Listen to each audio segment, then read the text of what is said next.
Bonjour, ici Sylvain Juteau de Rouler électrique. Aujourd'hui, je suis à la station l'avenue Rouler électrique au 519 rue des Volontaires à Trois-Rivières.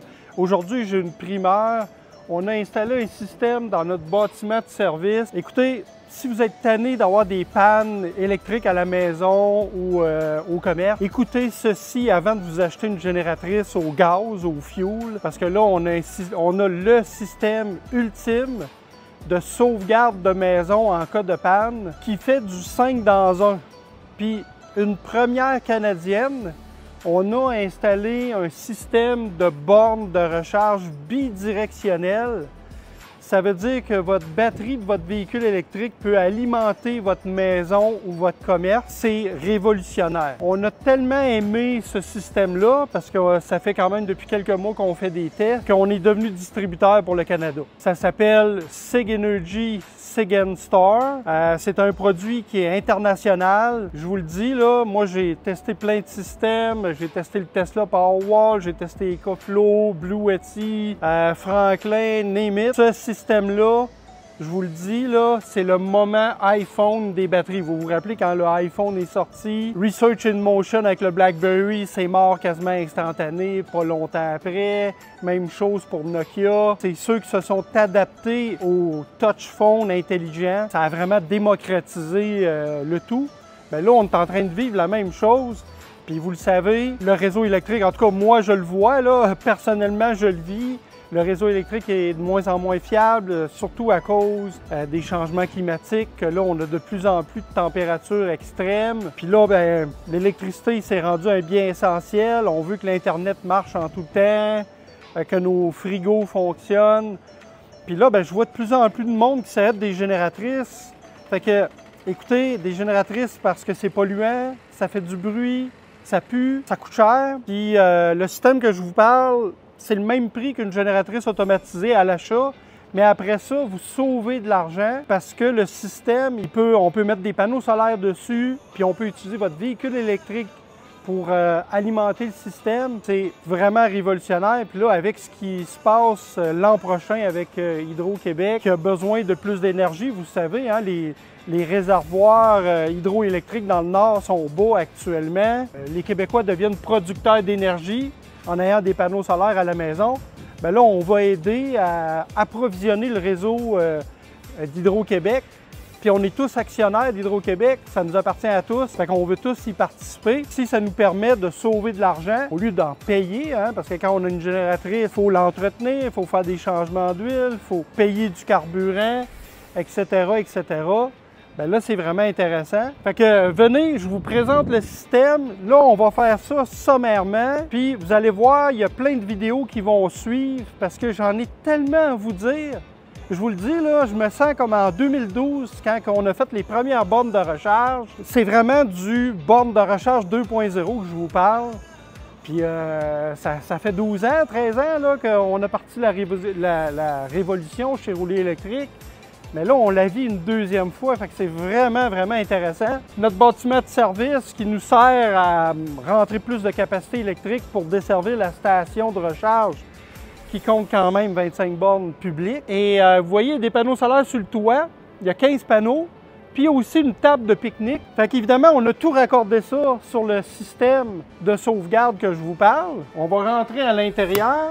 Voici le fameux système de batterie SigEnergy. Vous voyez Point Guard ici, ça c'est le brand qu'ils ont utilisé pour l'Amérique du Nord, mais là, ils ont abandonné ça parce que le brand SigEnergy, qui est un peu comme la compagnie mère, ça connaît un succès international. Je vais vous donner un exemple en Australie, où c'est l'endroit qui a le plus de panneaux solaires par capita au monde. Pas compliqué, 4 maisons sur 10 ont des panneaux solaires en Australie. On est loin de là au Québec puis au Canada. Là, ils sont rendus à l'étape de mettre des batteries. Fait qu'ils font pas juste mettre des panneaux solaires, ils veulent mettre des batteries pour être capables de storer l'énergie solaire. puis de la réutiliser quand il ne fait pas soleil, le soir, la nuit, etc. Puis actuellement, en Australie, il s'installe 30 000 systèmes de batteries stationnaires comme ça. Sur les 30 000, cette compagnie-là, SIG Energy, c'est 20 000 qui installent. Fait que là, ils ont le 2/3 du marché. C'est pas compliqué. Là, le problème, c'est qu'ils ont de la misère à fournir, parce qu'ils sont victimes un peu de leur succès. Fait que bref, le nom SIG Energy est devenu tellement populaire que là, la division nord-américaine de SIG Energy, anciennement Point Guard, a décidé de laisser tomber le nom. Vous allez m'entendre parler de SIG Energy, SIG & Store. Je vous présente rapidement ce que ça fait. Fait que ça, c'est vraiment... nous, on appelle ça, là, on essaye de trouver la bonne nomenclature pour simplifier tout ça.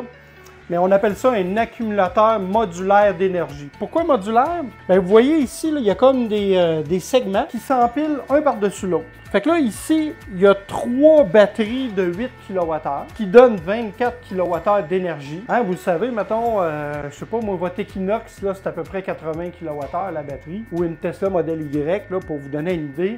Là, on a 24 kWh. Ce qui est intéressant avec ce produit-là, c'est qu'on peut mélanger des batteries de 5 et de 8 kWh. Fait que vous pouvez mélanger comme vous voulez. Vous pouvez mettre jusqu'à 5 batteries par stack, hein, par pile, parce que vous pouvez avoir jusqu'à 15 piles de batteries sur un seul système. Fait que vous pouvez avoir des centaines de kilowattheures si vous le voulez, mais vous ne le ferez pas parce que là, vous avez accès à l'énergie dans votre véhicule électrique que vous avez déjà payé.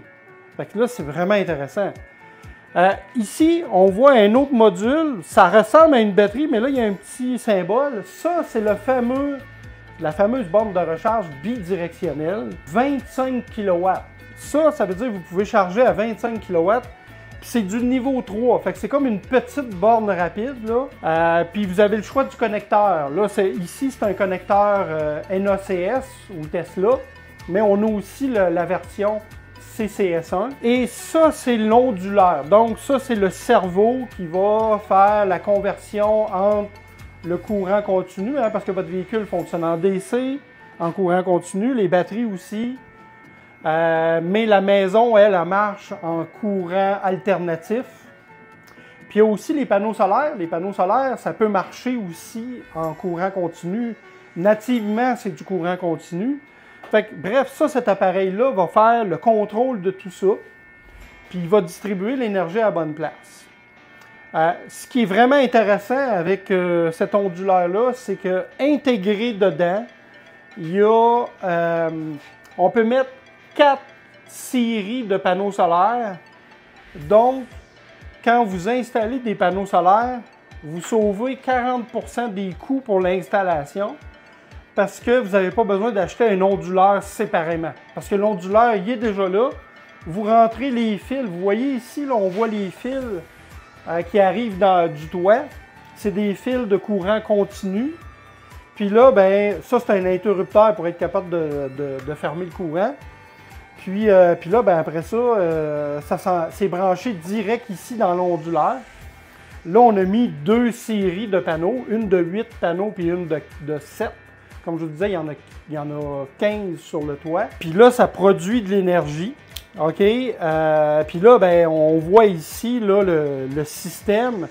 Actuellement, les panneaux solaires sur le toit, ils fournissent 4,2 kW. Et la table de pique-nique, qui a 2 panneaux solaires, elle a fourni 390 watts ou 0,4 kW. Vous voyez, on voit ici là, les fils qui viennent de la table de pique-nique. Puis là, elle est sur un micro-onduleur. Fait que je vous parlais tantôt d'un onduleur séparé. Elle était déjà installée. Fait que là, ce qui est intéressant, c'est un des seuls systèmes sur le marché qu'on peut reprendre ces panneaux solaires-là existants, puis on fait juste les transférer, mais sans rien toucher. Fait qu'évidemment, l'onduleur, lui, remet ça en AC, en courant alternatif, parce que c'est comme ça que ta maison, toutes les maisons au Québec et les commerces sont connectés.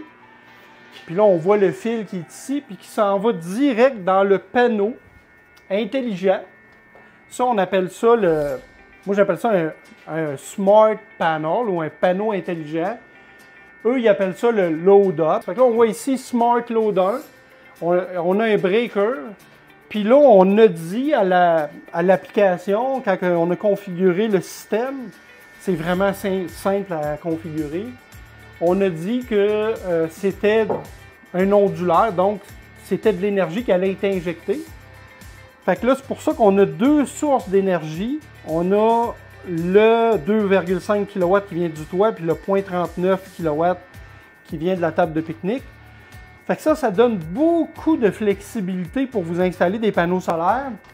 Puis je vous rappelle que l'an prochain, en 2026, Hydro-Québec va donner jusqu'à 1000 $ du kilowatt de subvention pour des panneaux solaires. Donc, si vous vous installez un système de 20 kW, c'est à peu près une quarantaine de panneaux solaires, ça, un 20 kW, bien, vous allez avoir droit jusqu'à 20 000 de subvention. Ça c'est majeur, là. Il va y avoir un raz de marée en 2026, puis pour les 10 prochaines années, parce que Hydro a besoin qu'on ait plus de production énergétique. On a trop vendu d'électricité aux Américains, là, si vous voulez mon avis. Puis là, il faut se réapprovisionner. Puis les Québécois, je pense que c'est intéressant qu'on contribue à ça. Là, ce qui est intéressant avec l'application, avec ce système-là qui fait tout, on appelle ça un 5 dans 1. C'est le seul produit sur le marché qui fait ça. Puis je veux juste mentionner que l'installation est très simple. Un électricien tout seul est capable d'installer ce système-là parce que c'est par module. Tu sais, je veux dire, les grosses batteries monolithiques de 13,5 kWh, ça pèse 400 livres. Fait qu'à 400 livres, ça prend 3 gars puis ça prend un lift spécial. Mais tandis que là, chaque module, c'est maximum 150 livres. Puis ça vient avec des poignées pour les transporter. Mais à 2 hommes, hyper facile à installer. Et ça prend même pas 5 minutes à commissionner. OK? L'installateur, il a son application Sig Energy installateur. Il faut qu'il soit certifié. Puis nous, on est en train de tout en certifier plein au Québec. Là. On en a déjà 3 de certifiés, dont Alexandre de Soltis Énergie, ici à Trois-Rivières, qui a été le premier à installer un système Sig Energy au Québec. Et premier au Canada à mettre la borne bidirectionnelle. Fait que là, vous voyez dans la belle application qu'on voit les flots d'énergie. Actuellement, il y a 4 sources d'énergie. Il y a les panneaux solaires en courant continu sur le toit, ça fait une. Il y a les panneaux solaires en mode AC, la table de pique-nique, ça fait une source d'énergie. Il y a le réseau électrique, que c'est une source. Puis il y a aussi la batterie stationnaire, qui est une source. Puis j'en ai une 5e qu'on va vous montrer tantôt. C'est la voiture qui devient une source d'énergie. C'est-à-dire la borne bidirectionnelle, qui est ici. On voit le câble là, qui a 25 pieds, que là, il passe par... on a fait une trappe pour être capable de l'envoyer dehors pour faire nos tests. Point intéressant, ce fameux switch intelligente-là, c'est pour ça que je vous dis, ce système-là, il fait tout. C'est que là, vous avez jusqu'à 10 breakers intelligents. Ce que vous voyez, là, Smart Load 1, Smart Load 2, Smart Load 3. OK? Que là, vous pouvez mettre des circuits qui sont backupés dans votre maison. Mais là, vous savez comment ils consomment. Vous êtes capable de les contrôler individuellement. Puis le système, il est capable, en cas de panne de Hydro-Québec, tu es capable automatiquement de dire, je sais pas moi, le spa ou la piscine, la pompe de la piscine, ferme-les quand il y a une panne, pour drainer moins d'énergie vite. La tank à eau chaude, parce que de toute façon, la tank à eau chaude, elle va rester chaude pendant 7-8 heures facilement. Fait que là, tu peux délester automatiquement. Tu peux aussi le faire manuellement. Fait que ça, c'est vraiment important pour bien gérer ton système en cas de panne, puis augmenter la durée de l'autonomie. OK? Puis, l'autre affaire, c'est que s'il y a une panne, le système réagit, tenez-vous bien, en 0 millisecondes. Oh oui! UPS. C'est comme si vous aviez un gros... Tu sais, le petit UPS que vous pluguez votre ordinateur dessus, là, pour pas que votre ordinateur reboot en cas d'une panne. Ben là, imaginez que c'est toute votre maison qui est comme ça. Ça veut dire que s'il y a une panne, il y a bien des chances que tous les membres de votre famille, ils s'en aperçoivent même pas qu'il y a eu une panne. Vous allez le savoir parce que l'application va vous envoyer une notification. Vous allez recevoir un email aussi pour vous dire qu'il y a une panne. Puis que combien qu'il reste d'autonomie avant que la batterie soit drainée, la batterie stationnaire, ou les batteries, parce que dans ce cas-ci, il y en a 3. OK? Puis là, lui, il va gérer tous les flots d'énergie. Vous voyez actuellement, dans le building, en arrière des batteries, il se consomme 8,74 kW. Ça, c'est quand même beaucoup, là. Tu sais, moi, chez moi, là, une maison de cottage avec 4 chambres, quand on ne l'utilise pas, quand on n'est pas là, on tire 1 kW, 2 kW. Fait que là, on tire 8. Pourquoi c'est autant? Bien, premièrement, on a mis tous nos circuits, comme la thermopompe qu'il y a ici. C'est une thermopompe de 18 000 BTU, si ma mémoire est bonne. Il y a beaucoup de maisons qui ont ce genre de thermopompe-là. On voit ici le réseau, toutes nos lumières, nos caméras de surveillance, on a tout mis ça là-dedans. Puis nous, c'est ça, c'est quand il arrive une panne, on ne veut pas perdre tous les services de surveillance, le réseau informatique, on veut que ça continue de marcher. C'est une des raisons pourquoi on a installé une batterie stationnaire. Parce qu'il y a quand même des pannes, même au centre-ville de Trois-Rivières. Et donc, mais pourquoi on tire autant? C'est qu'on a mis une borne publique, une borne niveau 2, 30 ampères, flow, là, public. Il y a souvent des clients qui sont plugués dessus. Puis là, bien, justement, est utilisé.